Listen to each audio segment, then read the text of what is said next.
Super Mario Maker 2 has an update.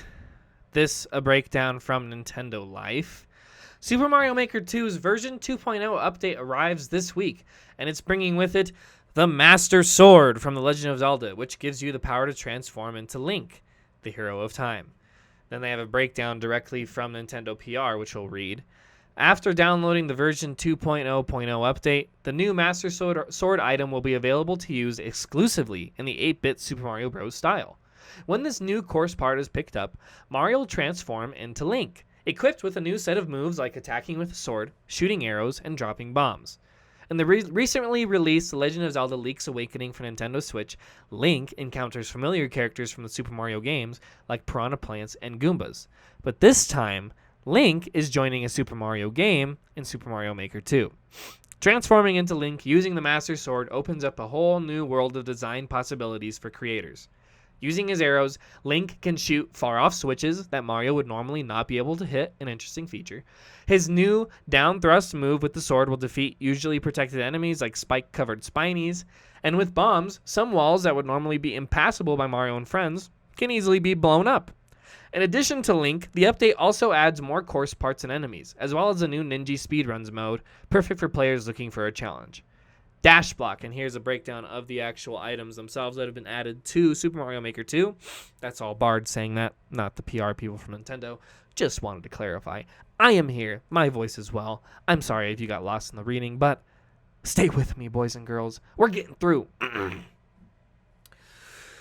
Dash block, available in the Super Mario 3D World style. The dash block course part gives Mario a major speed burst when stepped on, just into the Super Mario 3D World style.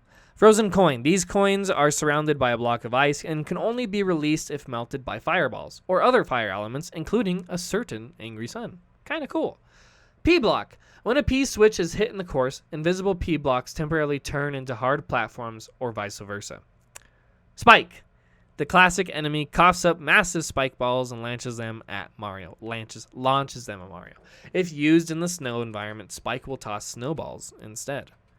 Pokey. The iconic stacked cactus from multiple Super Mario games joins Super Mario Maker 2 for the first time. Players can even edit the height of each Pokey. In the new Ninja Speedruns mode, the PR press continues, players can take on a time challenge in courses created by Nintendo, exclusively for this mode. Other players' Ninja Ghosts will run alongside players as they compete against rivals from around the world.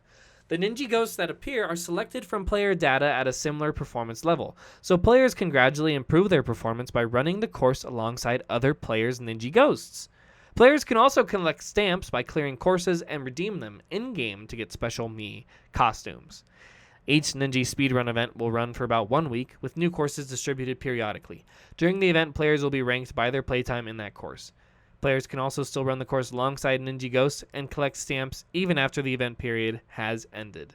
This update drops tomorrow, Thursday, December 5th.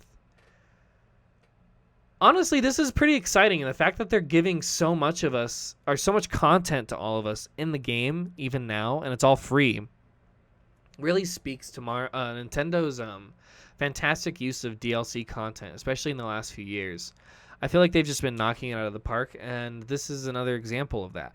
Link is essentially a whole new way to play the game. Like, he's got ways of shooting arrows in different directions, bombs that'll blow up walls that were never made there before. Like, throwing him into a level totally changes the design that you can throw into the entire thing, and that really is what this game is all about.